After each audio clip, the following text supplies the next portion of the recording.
Magandang umaga, ngayon po ay araw ng Martes, June 24, 2025. Update po muli tayo sa lagay ng panahon. Sa kasalukuyan, isang low pressure area ang nabuo sa loob ng Philippine Area of Responsibility.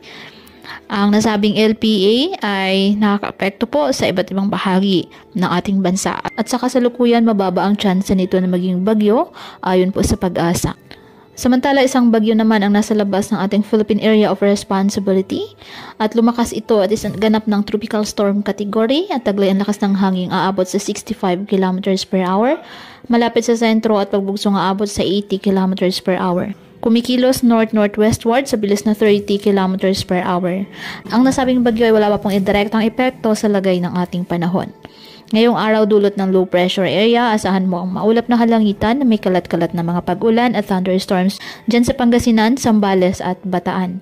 Ang Metro Manila, Calabarzon, Bicol Region, Mimaropa, Western Visayas, Zamboanga Peninsula, BRMM, Negros Occidental at nalalabing bahagi ng Central Luzon. Asahan din po dyan ang maulap na kalangitan na may kalat-kalat na mga pag-ulan at thunderstorms, dulot naman po ng habagat.